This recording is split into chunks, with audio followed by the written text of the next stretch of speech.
Hey guys, this is Preeti. Welcome back to my channel. दोस्तों, आज हम बात करने वाले हैं एक 2015 रिलीज हॉलीवुड थ्रिलर के बारे में जिसका नाम है स्टोलन फ्रॉम सबर्बिया।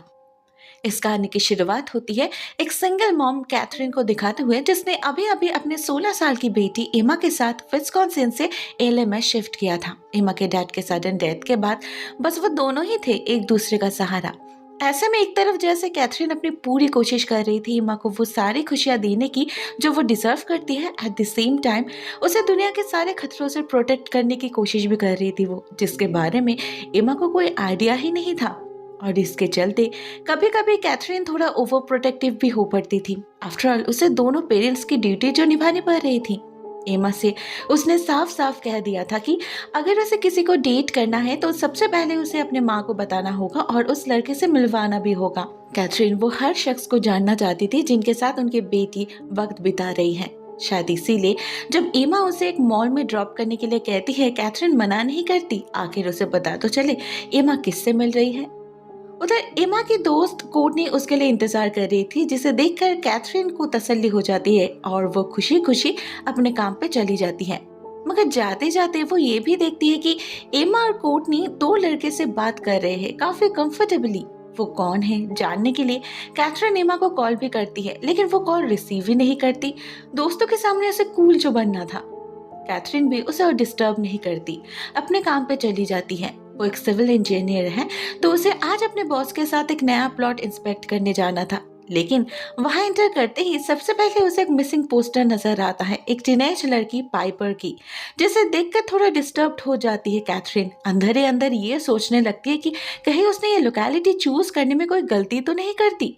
मगर अपने बॉस से पूछने पर वो ये बताते हैं कि ये हादसा तो इस इलाके के है ही नहीं, और वैसे भी इन मैक्सिमम केसेस ये मिसिंग टीनेजर्स खुद ही घर से भाग जाते हैं। कम उम्र में ही ड्रग्स एंड ड्रिंक्स की लत जागती है उन्हें। कुछ बच्चे तो गैंग्स भी ज्वाइन कर लेते हैं, मगर उनके नेबरहुड ऐसे नहीं है, तो उन्हें टेंशन लेने की कोई जरूरत नहीं। इनफैक्ट कैथरीन का बॉस तो उसे पोस्टर हटाने के लिए भी कहते हैं, क्योंकि उनके मुताबिक ये गलत एरिया पे लगा हुआ था। इस इलाके के बच्चे ऐसे लफंग नहीं होते और ना ही यहाँ पर ऐसे उटपटांग हरकतें होते हैं। उनके डेवलपर्स ये सब देखेंगे तो क्या सोचेंगे। कैथरीन को भी ये बात सही लगती है, तो वो पोस्टर को हटाने जाती है और ठीक तभी एक लेडी आकर उसे रोक देती है। पता चलता है उसका नाम एना है और वो एक एंटी ह्यूमन ट्रैफिकिंग फाउंडेशन के लिए काम करती है। इन मिसिंग बच्चों को ढूंढना ही उसका काम है और उसने कोई गलत एरिया पे पोस्टर नहीं लगाया। ये बच्चे एक बीच से गायब हुई थी जो इस जगह से बस 2 किलोमीटर ही दूर है। तो कैथरीन को पोस्टर हटाते देख काफी नाराज हो जाती है एना, और जब कैथरीन उससे माफी मांगती है तो बदले में एना उसे अपना कार्ड देती है और उनके लिए वॉलंटियरिंग करने का ऑफर भी। मगर कैथरीन के पास इतना वक्त ही कहाँ था, ऑलरेडी बहुत कुछ संभाल रही थी वो अकेले।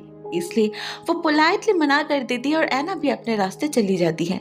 लेकिन उसकी बातें कैथरीन के जहन में बस चुकी थी, टेंशन होने लगा था उसे। तो उसी रात घर लौटकर ही वो एमा से उन दो लड़कों के बारे में पूछती है, बहुत ही नॉर्मली जानने की कोशिश करती है कि क्या उनकी बेटी उनमें से किसी को डेट कर रही है। उसे लगा था एमा भी नॉर्मली जवाब देगी, क्योंकि उसने तो पहले ही सब कुछ क्लियर कर दिया था ना। बट सरप्राइजिंगली एमा अचानक बहुत ऑफेंडेड हो जाती है और चिल्लाने लगती है। अचानक ही उसे अपनी प्राइवेसी चाहिए थी, मगर कैथरीन बिहार नहीं मानती। फाइनली बहुत रिक्वेस्ट के बाद वो सिर्फ इतना बताती है कि उनमें से एक लड़के का नाम एडम है और वो 19 साल का है, लेकिन उसके बारे में एमा को और कुछ ज्यादा नहीं पता। अभी ये सुनकर तो कैथरीन को बहुत ही अजीब लगता है और वो उसे वार्न करने की कोशिश भी करती है, क्योंकि उसे पता था वो फिर से उससे मिलेगी। लेकिन एमा बहुत ही रूड बिहेव करने लगती है, तो कैथरीन भी नाराज होकर उसे उसके कमरे में लॉक कर देती है। अगले 24 घंटे तक वहीं रहना होगा उसे, यही उसकी सजा है। अब वो ऐसा कर तो रही थी, लेकिन मन ही मन उसे खराब भी बहुत लग रहा था। इसलिए सुबह सबसे पहले वो एमा से बात करने चली जाती है, मगर वहां जाकर उसे रियलाइज होता है एमा तो कमरे में है ही नहीं। वो खिड़की से कूदकर घर से भाग चुकी है, पता नहीं कब। एक्चुअली आज उसे कोर्टनी और उन दो लड़कों के साथ मूवी देखने जाना था, जिस पर उसकी माँ सवाल उठा रही थी, इसलिए वो उन्हें इन्फॉर्म तक नहीं करती। एडम से मिलने की खातिर वो इतनी डेस्परेट हो पड़ी थी कि अपने माँ को तक इग्नोर कर देती है वो। मगर इतना कुछ करके भी जब वो मॉल में जा पहुंचती है तो उसे वहां सिर्फ कोर्टनी और उसका बॉयफ्रेंड जॉनी दिखता है। पता चलता है एडम आज आ नहीं पाएगा, उसकी तबीयत खराब है। अब इससे तो बेचारे एमा का दिल ही टूट जाता है। कोर्टनी अपने बॉयफ्रेंड के नए कार में घूमने निकल पड़ती है तो वो भी घर वापस जाने लगती है, लेकिन कुछ आगे जाते ही उसे एडम मिल जाता है जो बताता है उसने जॉनी से झूठ कहा था ताकि वो एमा से अलग से मिल पाए। अब इसे सुनकर तो एमा के दिल में लड्डू फूटने लगता है, वो और पिघल जाती है और खुशी खुशी एडम के साथ घूमने निकल पड़ती है। उसे लगा था ये बंदा तो उस पर लट्टू है, मगर और कुछ तो चलते ही उसका असली इंटेंशन पता चल जाता है एमा को, जब अचानक ही एक ड्रिंक पीकर उसकी तबीयत खराब होने लगती है। एक पॉइंट पे बेहोश हो जाती है वो, जिसका फायदा लेकर एडम पहले उसे खींचकर मेंटेनेंस कॉरिडोर के अंदर ले जाता है, उसके पॉकेट से उसके फोन निकालकर गार्बेज में फेंक देता है, फिर उसे उठाकर ले जाता है मॉल के पीछे की तरफ जहां एक व्हाइट वैन उनका इंतजार कर रहा था। एडम को देखते ही वैन का दरवाजा खुल जाता है और अंदर से दो हट्टे कट्टे आदमी निकलकर एमा को उनके वैन में भर लेते हैं। बदले में एडम को देते हैं नोटों का एक गुच्छा। एमा के बदले अच्छे खासे पैसे मिले थे उसे। अब इसके बाद एमा का क्या होगा उससे एडम को कोई फर्क नहीं पड़ने वाला था। पैसे मिलते ही वो रंछू हो जाता है और इधर एमा को ले जाया जाता है एक स्टोरेज फैसिलिटी में। एमा का होश लौटते ही वो देखती है वहाँ एक बड़ा सा केज है जिसके अंदर मल्टीपल लड़कियां कैद है, इवन कोर्टनी भी। साथ में हमें वहाँ पाइपर भी दिखती है जिसकी पोस्टर कैथरीन ने देखी थी। मतलब उसे भी जरूर जॉनी या फिर एडम ने अपने झांसे में फंसाया होगा, यही तो काम है उनका। फाइनली एमा को समझ आ चुकी थी क्यों उसकी माँ बार बार उसे वार्न कर रही थी, किस बात का डर था उन्हें। आखिरकार उसे रियलाइज हो चुकी थी अपनी गलती, लेकिन अभी तो बस शुरुआत ही हुई थी। असली झटका तो उन्हें तब लगता है जब कुछ देर बाद एक मेलिना नाम की औरत आती है उनसे मिलने, और वो बहुत ही कैजुअली उन्हें इन्फॉर्म करती है कि आज से उनकी अपनी जिंदगी अपनी नहीं रही, वो गुलाम है उसके और उन्हें वही करना होगा जो मेलिना चाहेगी। वैसे उनका काम बहुत ही सिंपल है, उन्हें बस अपने कस्टमर को खुश करना होगा, फिजिकली उन्हें सेटिस्फाई करना होगा। अगर उन्होंने इंस्ट्रक्शन वाइज काम किया, कोई प्रॉब्लम क्रिएट नहीं करी, तो उनकी लाइफ आसान होगी, सारे फैसिलिटीज मिलेंगे उन्हें। लेकिन अगर कभी उन्होंने भागने की कोशिश करी तो वो उन्हें ढूंढ कर उन्हें मार डालेंगे, साथ में उनके पूरे परिवार को भी। और अगर किसी ने कस्टमर को खुश नहीं कर पाई, एटीट्यूड दिखाई, तो पहले गलती पर उसे स्टार्व किया जाएगा, दूसरे गलती पर उनकी पिटाई होगी, and in the third time बेलिना उस लड़की को अपने आदमियों को दे देगी और वो उसका जो हर्ष करेंगे वो कोई इमेजिन भी नहीं कर सकता। एंड फाइनली जब उनके किसी काम के नहीं रहेंगे तब उनके ऑर्गन्स काट कर बेच दिया जाएगा, यही रूल्स है यहाँ पर। साथ में वो उनसे ये भी पूछ रही है कि उनमें से वर्जिन कौन कौन है। अब एमा खुद को रिवील करना तो नहीं चाहती थी, लेकिन मेलिना कहती है कि वो बाद में पता कर ही लेगी, उससे बेहतर वो खुद ही बता दे। अब वो कुछ इस अंदाज से इन बातों को दोहरा रही थी, उससे ही एमा और बाकी सारी लड़कियां समझ जाते हैं कि वो लोग सेक्स ट्रैफिकिंग का शिकार हुए हैं, यहाँ से निकलना आसान नहीं होगा। अब यहाँ जब इतना सब कुछ हो चुका था, उधर कैथरीन भी चुप नहीं बैठी थी। पहले तो वो एमा के टैब के जरिए उसके आईफोन का लोकेशन ढूंढ निकालती है जो कि उसी मॉल में शो कर रहा था, तो कैथरीन भी वहां चली जाती है उसे डांट लगाने, मगर वहां जाकर उसे एमा कहीं नहीं मिलती। कॉल करने पर फाइनली उसे उस डंपस्टर से एमा का फोन मिलता है, जिससे वो समझ जाती है उसके बेटी के साथ कुछ तो गलत हुआ है। वो उसी वक्त पुलिस को कॉल करती है, लेकिन न जाने क्यों वहां तक पहुंचने में ही ऑफिसर्स को 1 घंटा लग जाता है। और तो और जब कैथरीन उन्हें सब कुछ बताती है तब एक बहुत ही केयरलेस रिस्पॉन्स देते हैं वो कि उनका झगड़ा हुआ था, शायद इसीलिए आउट ऑफ फ्रस्ट्रेशन एमा ने अपना फोन फेंक दिया होगा। मतलब उनके मुताबिक एमा गायब हुई ही नहीं थी, अपने मर्जी से कहीं चली गई थी वो। कैथरीन उन्हें सिचुएशन की ग्रेविटी समझा नहीं पाती।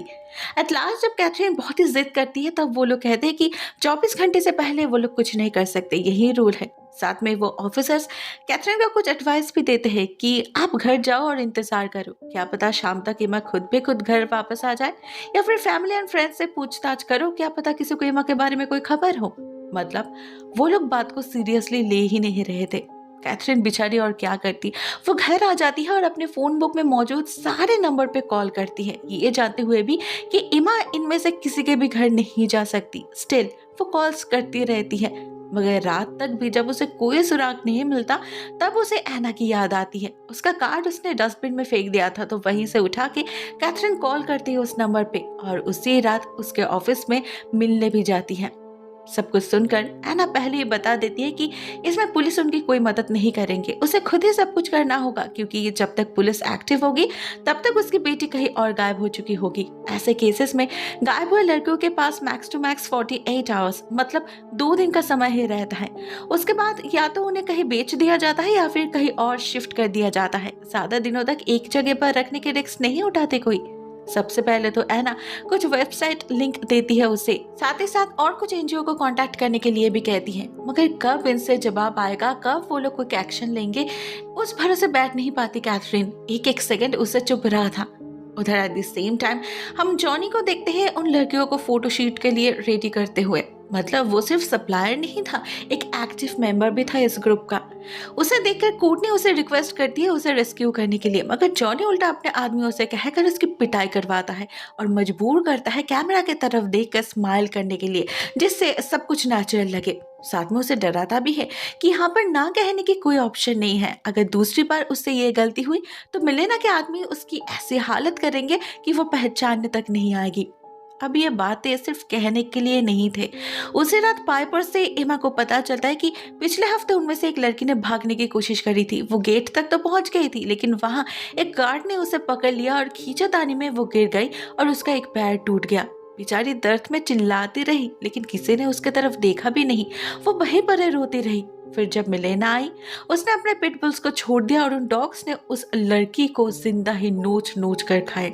सभी ने उसके दर्दनाक चीखें सुनी थी। साथ में उन्हें यह भी समझ आ गया था कि मिलेना उन्हें कभी जाने नहीं देगी, एटलीस्ट जिंदा तो नहीं। इसीलिए ही तो इतने सारे लड़कियों को विटनेस रखने के रिस्क लिया था उसने, क्योंकि ये एक्चुअल में उनके लिए एक लेसन था, एक वार्निंग थी, ताकि वो ऐसा करने के बारे में कभी सोचे तक नहीं।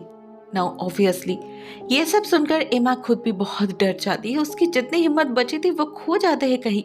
उधर उसी रात उनके सो जाने के बाद मिलेना और जॉनी की कन्वर्सेशन हम सुन पाते हैं, जिसमें मिलेना जॉनी को ऑर्डर देती है नया स्टॉक लाने का, मतलब लड़कियां, वो भी हेल्दी वाले। मतलब उसे कस्टमर्स को होमलेस अंडरवेट लड़कियां पसंद नहीं आते, जिस वजह से उन्हें पैसे भी कम मिलते हैं। दूसरी तरफ वर्जिन लड़कियों के लिए उसके कस्टमर्स अलग थे जो दुगने पैसे देने वाले थे, इसलिए उन्हें अलग रखने की ऑर्डर देती है मिलेना। साथ ही साथ वो जॉनी से एडम के बारे में भी पूछताछ करती है, क्योंकि उसके आदमियों ने उसे बताया था कि वो बहुत नर्वस था डिलीवरी के वक्त, मगर इस लाइन में नर्वसनेस की कोई जगह नहीं थी। इसीलिए मेलिना जॉनी को वार्न करती है कि एडम को उसने रिक्रूट किया है तो उसकी जिम्मेदारी भी जॉनी की है। अगर उसने कोई गड़बड़ करी तो जॉनी को ही संभालना होगा, नहीं तो सजा दोनों को मिलेगी। अब इसका मतलब जॉनी भली भांति समझ रहा था। उसे पता था एक छोटी सी गलती उसे कितनी भारी पड़ सकती है, मगर उसे एडम पर भी भरोसा था, इसीलिए वो उतना टेंशन नहीं लेता। उधर in the mean time Catherine को एना से पता चलता है कुछ ऐसे वेबसाइट्स के बारे में जहां पर ओपनली इन लड़कियों को बेचा जाता है एज मॉडल्स। वहां पर उनके बारे में सारे डिटेल्स मेंशन्ड रहते हैं, उनके हाइट, वेट एक्सेट्रा एक्सेट्रा। साथ में ये भी कि आधे घंटे इनके साथ वक्त बिताने के लिए उन्हें कितना पैसा देना होगा।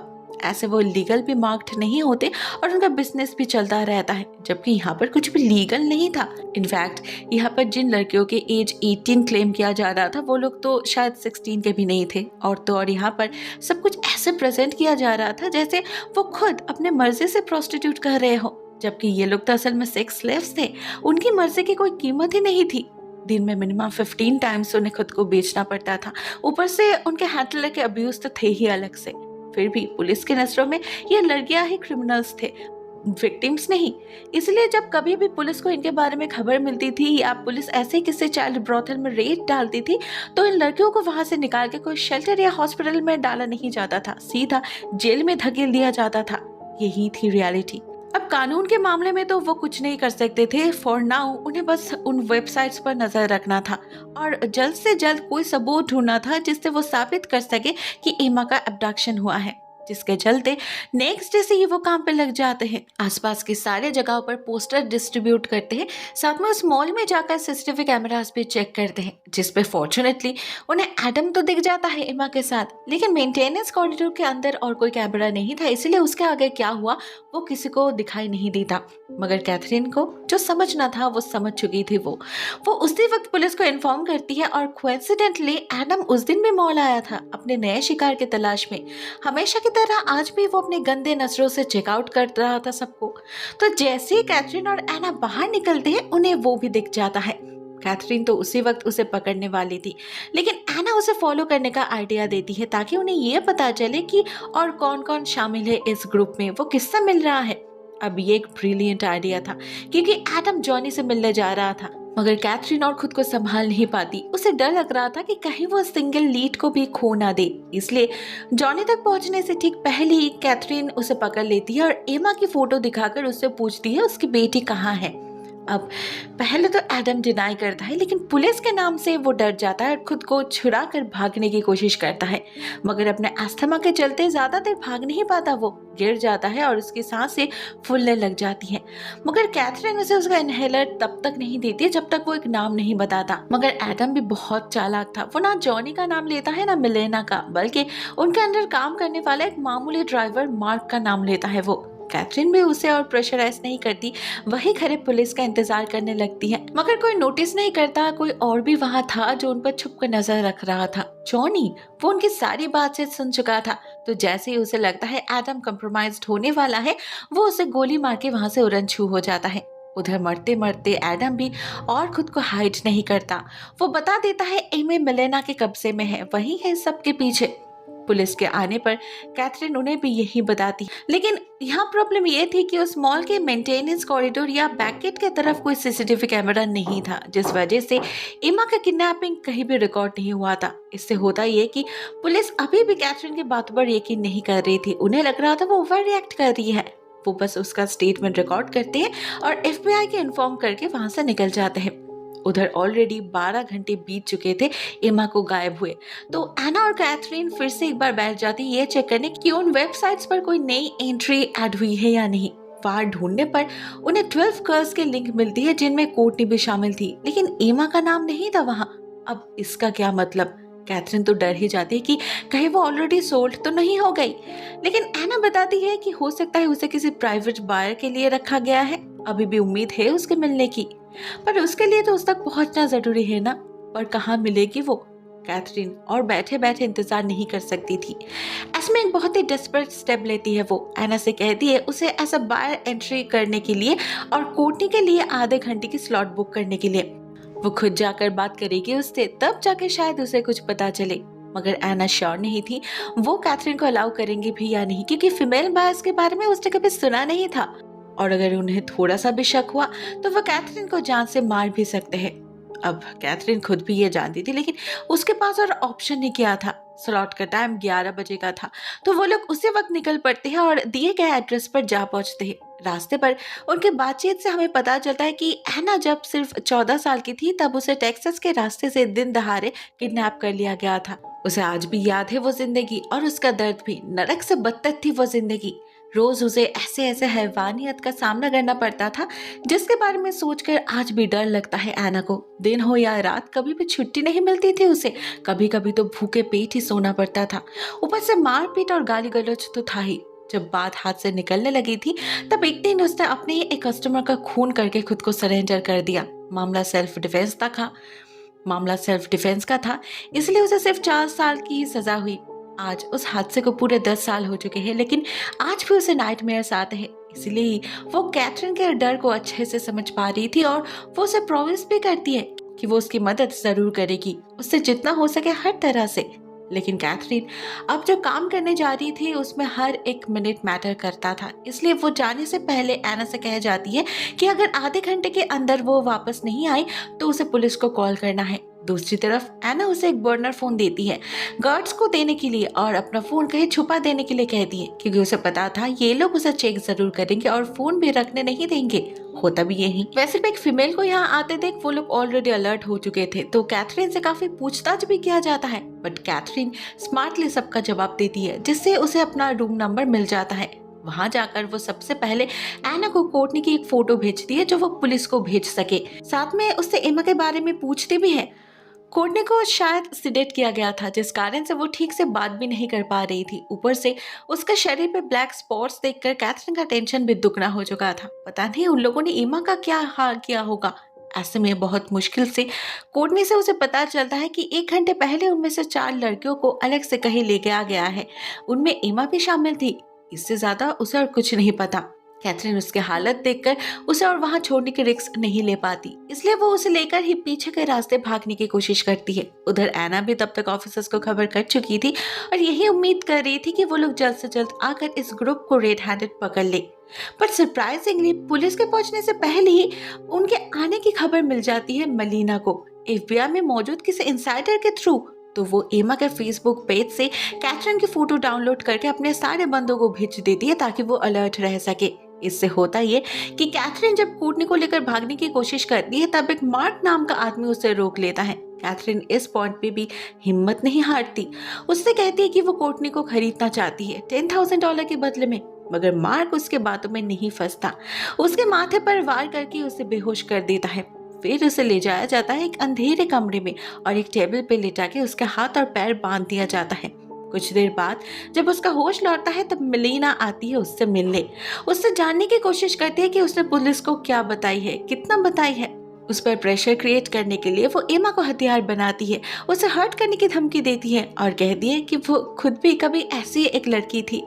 उसके अपने माँ ने उसे बेच दिया था। अगले 6 साल तक वो इस नरक के आग में जलती रही। क्या क्या नहीं सहना पड़ा उसे, पर उसने सब कुछ सहा और खुद को स्ट्रॉन्ग किया और आज वो इस ग्रुप की मालकिन बन चुकी है। यह सभी उसके गुलाम है और वो खुद गुलाम है तो बस पैसों का। इसीलिए ही वो ये बिजनेस इतना पसंद करती है, क्योंकि यहाँ पर वो हर एक लड़के को 1000 बार बेच सकती है और 1000 बार मुनाफा कमा सकती है। और रही बात एमा की, तो वो उनके लिए सोने की मुर्गी है, वर्जिन है और यंग भी। उसे वो कैसे हाथ से जाने दे सकती है। उसे तो ऑलरेडी एक ब्रोथेल में बेच चुकी है मलीना, बस उसका डिलीवरी बाकी है। उसका वक्त भी हो चुका था, तो यहाँ पर और वक्त जाया नहीं करती मलीना। मार्क से कहती है कैथरीन के साथ जो मर्जी करने के लिए और उसका मन भर जाए तो उसके ऑर्गन्स निकाल के उसके लाश को कहीं फेंक देने के लिए, ताकि किसी को पता न चले। इतना कहकर वो कमरे से निकल जाती है और इधर मार्क कैथरीन पर रेप अटेम्प्ट करने लगता है। फोर्सफुल उससे इंटीमेट होने की कोशिश करता है, लेकिन कैथरीन डरती नहीं। वो चालाकी से काम लेती है और उसके सामने खुद को सरेंडर करती है। कहती है अगर उन्हें ये सब करना ही है तो क्यों ना थोड़ा पैशन के साथ करे। वो मार्क से कहती है उसे किस करने के लिए, जिससे माइक भी कुछ ज्यादा ही एक्साइटेड हो जाता है और ओवर कॉन्फिडेंस के चलते उसके टाइज खोल देता है। और वो जैसे ही ऐसा करता है, कैथरीन एक झटके में उसके पॉकेट से गन निकाल के उसे गन पॉइंट पे ले लेती है। उसे फोर्स करती है उस जगह पर ले जाने के लिए जहां उन्होंने एमा को रखा है, पर वहां जाकर भी उसे एमा मिलती नहीं। वो मलीना के पास थी जो उसे अपने साथ लेकर भागने लगी थी। कैथरीन उसे गन दिखाकर डराती है तो मलीना भी एमा को गन पॉइंट पे ले लेती है और कहती है उसने अपना मन बदल लिया है। वो और एमा को सिंडिकेट के पास बेचने नहीं वाली, उसे अपने माँ के करतूतों की सजा जो भुगतनी थी। मेलिना ने डिसाइड किया है कि वो एमा को सबसे खराब जगह पर रखेगी, जहाँ पर सिर्फ परवर्स जाते हैं, वो लोग जिन्हें दर्द देने में ही मजा आता है। वो लोग एमा का ऐसा हाल करेंगे कि वो हर रोज मौत की भीख मांगेगी, पर उसे वो नसीब नहीं होगी। कैथरीन ने जो उसके बिजनेस का नुकसान किया है, उसकी भरपाई मेलिना उसके बेटी से ही तो वसूल करेगी। इतना कहते मेलिना अचानक ही एमा को कैथरीन की तरफ धकेल देती है, जिससे कैथरीन के हाथ से उसकी गन गिर जाती है और वो बिल्कुल हेल्पलेस पड़ जाती है। मेलिना कभी भी गोली चला सकती थी, लेकिन उसके शूट करने से पहले एमा जमीन पर पड़े गन को उठा लेती है और उसे शूट कर देती है। एक ही गोली से मौत हो जाती है मेलिना की।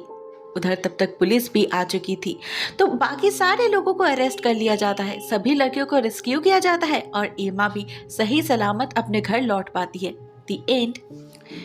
दोस्तों, ये कहानी यहीं पर एंड हो जाती है। कहानी आपको कैसी लगी कमेंट सेक्शन में मेंशन जरूर करना। आज के लिए बस इतना ही। Thank you so much for watching this video. बहुत जल्द मिलते हैं किसी और नए वीडियो के साथ। तब तक के लिए टेक केयर, टाटा।